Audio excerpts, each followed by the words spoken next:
नमस्कार दोस्तों। निश्चय एकेडमी के हमारे यूट्यूब चैनल में मैं साहिल मिश्रा आपका फिर से स्वागत करता हूं।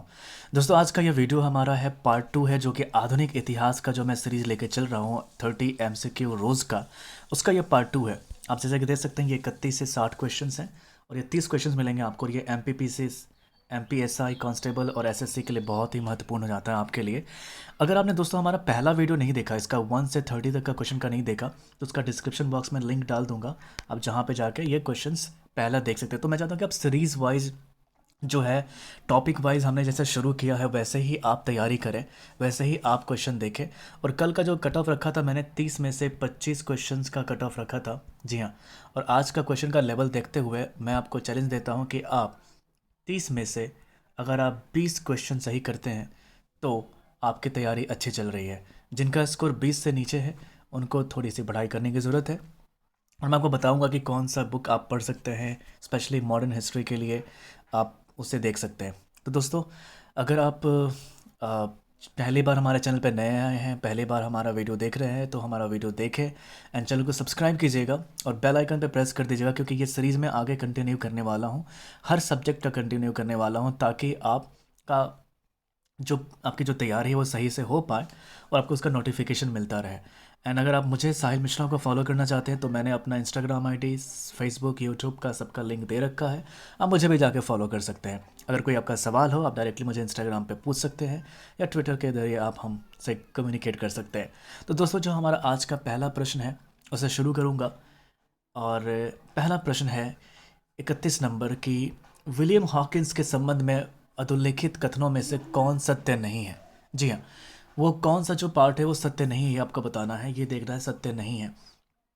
वह तुर्की भाषा नहीं बोल सकता था, बी, सी या डी, इसमें से कौन जो है सही नहीं है। तो इस सवाल का जो सही जवाब हो जाएगा वो हो जाएगा ए, वह तुर्की भाषा नहीं बोल सकता था। नहीं, वह तुर्की भाषा भी बोल सकता था, जी हाँ। और ये तो आपको पता ही है, आगरा में जहांगीर के दरबार में वो राजा जेम्स एक द्वारा सम्राट अकबर को लिखे पत्र के साथ पहुंचा था, और उसका जो पोत था उसका नाम हेक्टर था और उसे बहुत ही अनुभव भी था। अगला प्रश्न देखते हैं, कह रहा है कि प्रारंभ में ब्रिटिश इंडिया कंपनी का क्या नाम था। जी हाँ, इसका जो प्रारंभ का जो ब्रिटिश इंडिया कंपनी का जो नाम था वो क्या था। अगर आप जानते हैं तो सवाल का सही जवाब कमेंट बॉक्स में लिख के बताइएगा। तो 32 नंबर प्रश्न का जो सही जवाब है वह है D, the governor and company of merchants of London trading into the East Indies. जी हाँ, ये इसका जो था पहला नाम था, बाद में ये जाके ब्रिटिश इंडिया कंपनी का नाम हो गया। अगला प्रश्न देखते हैं, कह रहा है कि बंगाल का कौन सा बंदरगाह पुर्तगालियों के समय पोर्टो ग्रांडे के नाम से जाना जाता था। ए, चंद्रद्वीप, बी, हुगली, सी, चटगांव या डी, सतगांव। चटगांव और सतगांव दोनों हैं, तो आपको ये देखना है। तो इस सवाल का सही जवाब है वो है ऑप्शन नंबर सी, यानी कि चटगांव। दोस्तों अगर आप सवाल को अटैम्प्ट करना चाहते हैं तो आप वीडियो को पॉज करके आप आंसर देख सकते हैं, क्योंकि अगर मैं ज़्यादा समय लूँगा तो आपका टाइम वेस्ट होगा। इससे अच्छा है कि मैं आपको इसका फटाफट आंसर बताते चलूँ, आपके प्रैक्टिस होते रहे और आप पॉज करके आप अटैम्प्ट भी कर सकते हैं। एंड आप जितना भी अटैम्प्ट करें, आप जितना भी स्कोर करें, ऑनेस्टली आप कमेंट बॉक्स में लिख के बताइएगा कि हाँ आपने इतना स्कोर किया है। चलिए अगला सवाल देखते हैं, कह रहा है कि अधोलिखित में अभिलिखित में असत्य जो कथन है वो कौन सा है। ए, 1697 में कलकत्ता में फोर्ट विलियम की नींव पड़ी, ये सही है। या फिर गोलकुंडा के सुल्तान से अंग्रेज़ों को सरमिन फरमान 1630 में प्राप्त हुआ था। या चंदगिरी के राजा, या डी, ये जो है आपको बताना है कि इसमें से असत्य कौन है। जी हाँ, तो इसमें से असत्य जो है वो है दोस्तों ये, गोलकुंडा के सुल्तान से अंग्रेज़ों का स्वरमिन फरमान जो है 1630 में प्राप्त हुआ था। अगर आपको पता है कि कब प्राप्त हुआ था कमेंट बॉक्स में लिख के बताइएगा। जी हाँ, अगला प्रश्न देखते हैं, कह रहा है कि सूची 1 को सूची 2 से सम्मिलित कीजिए तथा नीचे दिए गए कूट का प्रयोग करते हुए सही उत्तर का चयन कीजिए। अब देखिए, एक तरफ जो है फैक्ट्रियाँ देखी गई हैं, मछलीपट्टनम, पुलिकट, सूरत, कोचीन, और एक तरफ जो इनके वर्ड्स हैं कब ये स्थापित हुए थे ये आपको पता करना है। तो इसका जो सही जवाब है मैं आपको बता देता हूँ बिना समय गवाए, वह है 4, 3, 2, 1, यानी कि ए, 1 का 4, बी का 3, सी का 2 और कोचीन का 1, यानी कि 1605। अगला प्रश्न देखते हैं, कह रहा है भारत आने वाला प्रथम जो अंग्रेज था वो कौन था। जी हाँ, पहला प्रथम अंग्रेज जो भारत आया था वो कौन था? आपके पास ऑप्शन है ए, बी, सी, डी। मुझे पता है ज़्यादा तो लोग कैप्टन हॉकिंस मारेंगे, लेकिन इसका सही जवाब है दोस्तों वो है जॉन मिल्टन हॉल। जी हाँ, ये जो था पहले, सबसे पहले भारत आया था। अगला प्रश्न देखते हैं कि सूची 1 तथा सूची 2 को सम्मिलित कीजिए तथा दिए गए कूट की सहायता से सही उत्तर का चयन कीजिए। अब देखिए, जो जो उस समय के अंग्रेज थे या उस समय के जो आ, अधिकारी होते थे जो भारत आए थे, उन्होंने किसने वो किया था, उस जगह का स्थापना किया था, ये पूछ रहा है ये आपसे।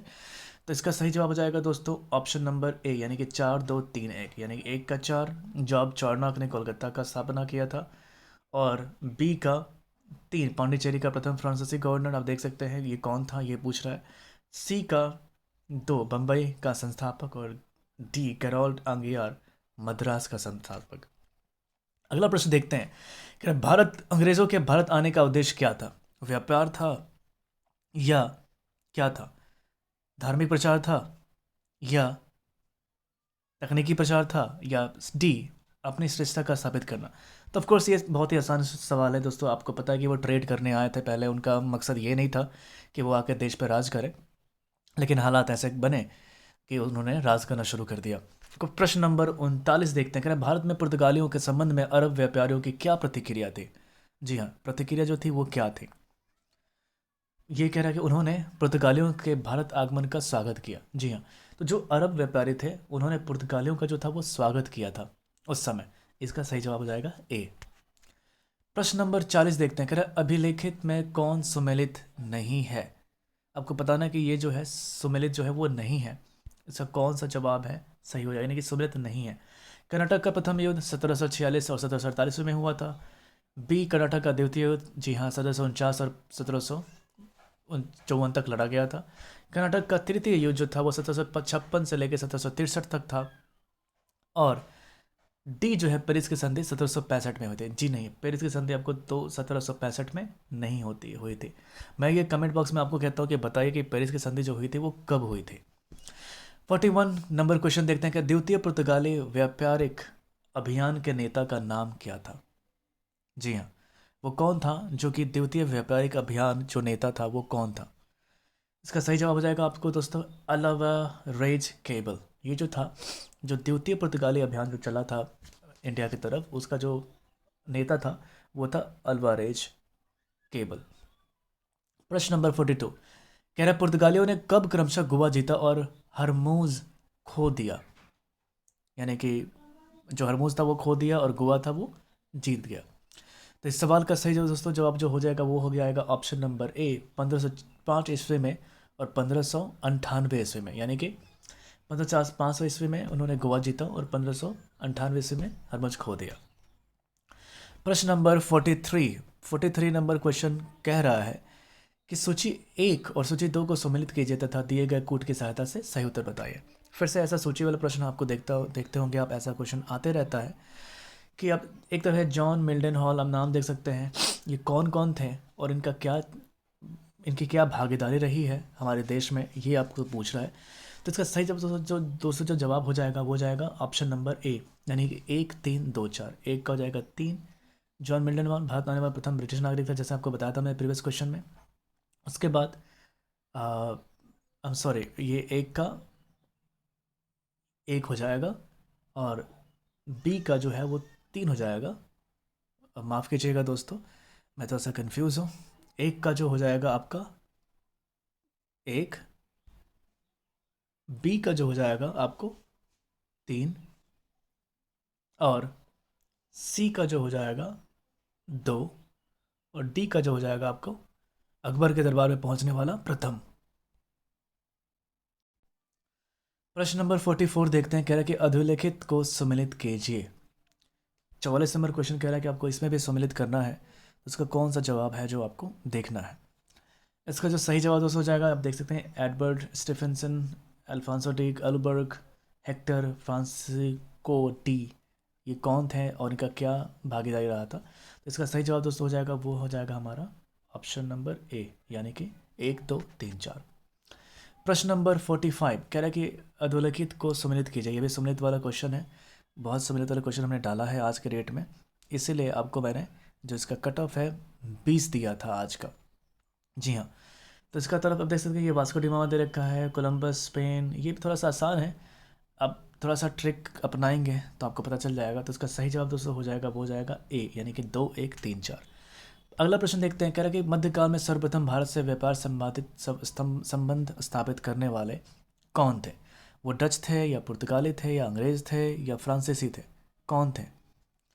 तो दोस्तों मध्यकाल की बात कर रहा है, तो मध्यकाल में जो सबसे पहले थे वो दोस्तों वो थे डच। जी हाँ, याद रखिएगा। प्रश्न नंबर 47 कह रहा है कि ईस्ट इंडिया कंपनी की प्रथम फैक्ट्री कहाँ स्थापित की गई थी? प्रथम फैक्ट्री ईस्ट इंडिया कंपनी की, जी हाँ, गोवा में, पौंडीचेरी में, सूरत में, कहाँ में जिसकी स्थापित की गई थी? पुणे में। अगला प्रश्न देखते हैं, कह रहा है कि वास्को डिगामा जो था वो भारत कब आया था? जी हाँ, जो वास्को डिगामा था वो भारत कब आया था? ये तो बहुत ही आसान सा प्रश्न है, आप देख सकते हैं। तो इसका जवाब आप खुद बता के देंगे। मेरे ख्याल से इसका जवाब होगा 1498 ईस्वी और 1496 ईस्वी।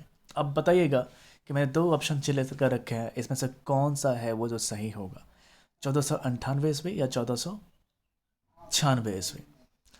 अगला प्रश्न देखते हैं, कह रहा है कि निम्न में से किसने भारत में अंग्रेज़ों का सर्वाधिक विरोध किया था? जी हाँ, ये सर्वाधिक विरोध करने की बात कर रहा है, तो कौन था वो? मराठा थे, मुगल थे, राजपूत थे या सिख थे? आपको लग रहा होगा ये मुगल होंगे, जी नहीं। इसका जो सही जवाब है वो है दोस्तों मराठा। मराठाओं ने अंग्रेज़ों का सर्वाधिक विरोध किया था। प्रश्न नंबर 50 देखते हैं, कह रहा है कि भारत में 1613 ईस्वी में अंग्रेज़ों ने अपनी पहली स्थायी फैक्ट्री कहाँ स्थापित की थी? जी हाँ, 1613 ईस्वी की बात कर रहा है। इसका जो सही जवाब है वो हो जाएगा ऑप्शन नंबर ए, यानी कि गोवा में। प्रश्न नंबर 51 डचों ने अपनी प्रथम व्यापारिक कोठी कहाँ स्थापित की थी? पहला था ये फैक्ट्री जो कि अंग्रेज़ों की बात कर रहा है, और यहाँ पे बात कर रहा है डचों ने अपनी पहली जो कोठी थी वो कहाँ स्थापित की थी, ये आपको बताना है। तो इसका सही जवाब क्या हो जाएगा? बहुत ही आसान सवाल है ये, मसूलीपट्टम में इन्होंने पहली कोठी स्थापित की थी। प्रश्न नंबर 52 कह रहा है कि मुगल भारत में अंग्रेजी व्यापार की सबसे प्रमुख वस्तु क्या थी? सूती वस्त्र थी, नील था, अफीम या चाय? जी हाँ, 52 का सही जवाब क्या था? तो सबसे ज़्यादा ये दोस्तों आपको बता रहा हूँ कि जो उस समय की जो बात है मुगल भारत में, जो सबसे ज़्यादा प्रचार था वो था सूती जो वस्त्र होते थे, इसकी डिमांड बहुत ज़्यादा थे हमारे देश से बाहर। 53 नंबर क्वेश्चन देखते हैं, कह रहा है कि भारत के साथ व्यापार के लिए सर्वप्रथम संयुक्त पूंजी कंपनी किन लोगों ने आरंभ की? जी हाँ, ये सवाल जो है थोड़ा ट्रिकी है और ये पूछते रहता है कि संयुक्त पूंजी कंपनी किसने की थी। आपको लग रहा हो कि ये फ्रेंच हो सकते हैं, डेनिश हो सकते हैं, नहीं, इसका जवाब है पुर्तगालियों ने। प्रश्न नंबर 54 कह रहा है कि निम्नलिखित में से कौन सा युद्ध था जिसमें भारत में ब्रिटिश प्रभुत्व को स्थापित किया, यानी कि प्रारंभ किया? जी हाँ, बक्सर की लड़ाई थी, या प्लासी का बैटल ऑफ प्लासी था, या मैसूर की तीसरी लड़ाई थी, या 1857 का जो रिवॉल्ट हुआ था वो था? कौन था? दोस्तों जब आपको याद होगा 1764 ईस्वी में बैटल ऑफ बक्सर जो हुआ था, जिसमें बंगाल, उड़ीसा और बिहार, इन तीनों को जो दीवानी जो थी अंग्रेज़ों को मिल गई थी। और 1757 में तो थोड़ा सा आप कह सकते हैं सिराजुद्दौला और जो मिर्ज़ा जाफ़र ने धोखा दिया था, लेकिन जो 1764 का बैटल ऑफ बक्सर था, इसने जो अंग्रेज़ों का जो था प्रभुत्व था सही तरीके से अगर देश में किया था वो तो बक्सर की लड़ाई के साथ किया था। अगला प्रश्न देखते हैं, कह रहा है कि भारत में ईस्ट इंडिया कंपनी की सफलता का राज क्या था? भारत में राष्ट्रीय भावना की कमी, कंपनी की सेना को पश्चिमी प्रशिक्षण मिला था तथा उनके पास आधुनिक हथियार थे, या और भी ऑप्शन आपके पास हैं, ये कौन सा था? तो इसमें जो सबसे जो मेन जो चीज़ है दोस्तों, ये सब तो था ही, लेकिन जो मेन जो चीज़ है सफलता, कंपनी का सफलता का राज था, वो था हमारे भारत में राष्ट्रीय भावना की कमी थी। जी हाँ, इसके कारण से कंपनी का जो सफलता थी कंपनी की बढ़ गई थी और उन्हें अपना प्रभुत्व स्थापित कर लिया था। प्रश्न नंबर 56 देखते हैं, कह रहा है कि गोलकुंडा के सुल्तान द्वारा अंग्रेज़ों को सुनहरा फरमान कब प्रदान किया गया था? कब, कौन से ईस्वी में? 1611, 1632, 1717 या 1765 में? ये गोलकुंडा की बात कर रहा है, तो दोस्तों ये था आपको 1611 ईस्वी में। प्रश्न नंबर 57 कह रहा है कि हुगली को बंगाल की खाड़ी में समुद्री लूटपाट के लिए किसने अड्डा बनाया था? पुर्तगालियों ने, या फ्रांसीसियों ने, डेनमार्क वासियों ने, या अंग्रेज़ों ने? किसने बनाया था? तो दोस्तों ये था उस समय पुर्तगाली जो थे बहुत ज़्यादा उनके पास नेवी का वो था। तो ये था पुर्तगालियों ने। प्रश्न नंबर 58, पुर्तगालियों ने गोवा पर अधिकार कब किया था? जी हाँ, कब अधिकार किया था गोवा के ऊपर? तो दोस्तों ये था 1500 हमारा 10 ईस्वी में। Option number C. प्रश्न नंबर 59 देखते हैं, कह रहे प्रारंभ में यूरोपीय व्यापारियों की रुचि किस में थी? जी हाँ, थोड़ा सा फनी सा सवाल है। कह रहा है कि किस में रुचि थे, सिल्क में, नील में, अफीम में। देखिए ये जो तीनों है ना, ये कम है, बाद में अंग्रेज़ों से साथ इसको अटैच कर सकते हैं, लेकिन सबसे ज़्यादा जो था, आपको याद है जब मसाला बेचकर इन्होंने बहुत पैसे कमाए थे, बहुत मुनाफा कमाया था। 60 नंबर क्वेश्चन देखते हैं, और यह है कर्नाटक युद्ध किन किन के मध्य लड़ा गया था? अंग्रेज़ और फ्रांसीसी, अंग्रेज़ और डच, अंग्रेज़ और मराठे, या हैदर अली और मराठे? तो दोस्तों ये जो आज का जो सवाल है 60 नंबर क्वेश्चन का, ये आंसर मैं जानता हूँ लेकिन आपको बताऊंगा नहीं। आप इसका सही जवाब जो है कमेंट बॉक्स में लिख के बताइए कि क्या हो जाएगा, ठीक है। और इसका जवाब मैं आपको, सही जवाब मैं कल के हमारे वीडियो, नेक्स्ट वीडियो में जो मैं बनाऊंगा उसमें दूंगा। जी हाँ। और अगर आप, जैसे बताया मैंने कि अगर आपने पहला वीडियो नहीं देखा है तो जाके उसे देखिएगा। और ये हम सीरीज़ लेके चल रहे हैं आप सभी के लिए, और हमारी कोशिश है कि आपकी तैयारी सही से हो पाए। एंड दोस्तों, जो निश्चय एकेडमी है आपके लिए एक और चीज़ लेके आया है, जो मध्य प्रदेश लोक सेवा आयोग है MPPCS का। हमने ऑनलाइन टेस्ट सीरीज़ शुरू किया है। जी हाँ, जिसमें आपको 30+ जो है, 30+ आपको जो फुल लेंथ टेस्ट सीरीज मिलेगा, और 20+ आपको सेक्शनल वाइज जो है वो टेस्ट मिलेगा। जी हाँ, तो दो चीज़ मिलेंगी, और टोटल जो क्वेश्चंस हैं आपको वो टोटल मिलेगा 15,000 क्वेश्चंस इसके अंदर होंगे जो आप प्रैक्टिस कर सकते हैं। जी हाँ, और ये सब आपको सिर्फ और सिर्फ मिल रहा है हमारे 250 रुपीज़ में। जी हाँ, हमारा मकसद सिर्फ पैसे कमाना नहीं है, हमारा मकसद ये है कि हमारा ख़र्चा निकल जाए और आपकी तैयारी होते रहे। और जो लोग कोचिंग ज्वाइन नहीं कर सकते हैं, बड़े बड़े टेस्ट सीरीज नहीं खरीद सकते, उन तक हमारा जो टेस्ट सीरीज है वो पहुंच जाए, और आप सही तरीके से आपकी तैयारी चलते रहे। और दूसरी बात दोस्तों यही कहना चाहूँगा कि अगर आप चैनल पर नए हैं तो आपका सपोर्ट चाहिए हमें, तो आप चैनल को सब्सक्राइब कर दीजिएगा, एंड सब्सक्राइब करके आप वीडियो को लाइक कर दीजिएगा अगर आपको वीडियो पसंद आई हो। और जो एक चीज़ और मैं बताऊँगा मैं, कि वीक में मैं आपको जो इसका PDF है, ठीक है, इन क्वेश्चंस का जो सीरीज़ का PDF है, मैं आपको डायरेक्ट ईमेल पे भेज सकता हूँ। तो जो लोग 100 कमेंट्स करने वाले जो पहले लोग होंगे, इसका जो PDF है, मैं उन 100 लोगों को उसका PDF उनके डायरेक्ट ईमेल पे भेज दूँगा। और कैसे भेजूँगा, आपका जो डिस्क्रिप्शन बॉक्स में जो मैंने गूगल फॉर्म का जो लिंक दिया हुआ है, आपको वो फॉर्म भरना है, अपना नाम मेंशन करना है। तो आपका नाम और आपका जो कमेंट है मैं उसको मैच करूँगा, और फर्स्ट 100 लोगों को मैं इसका जो PDF है डायरेक्टली ईमेल पे भेज दूँगा। अगर आप PDF टेलीग्राम पे लेना चाहते हैं तो आप हमारे टेलीग्राम नंबर पे, टेलीग्राम ग्रुप से जोड़ सकते हैं निश्चय एकेडमी का। और आप हमारे दिए हुए नंबर पे कॉल भी कर सकते हैं अगर आपको टेस्ट सीरीज से रिलेटेड कुछ भी जानकारी चाहिए होगी। तो दोस्तों आज के लिए बस इतना है, हम मिलते हैं आपसे नेक्स्ट वीडियो में। और ऐसे ही पढ़ते रहिए, कोई भी इन्फॉर्मेशन आपको चाहिए हो, कोई भी डाउट हो, कमेंट बॉक्स में लिख के आप बता सकते हैं, या हमारे दिए हुए नंबर पर कॉल कर सकते हैं। तो दोस्तों आज के लिए बस इतना ही, जय हिंद।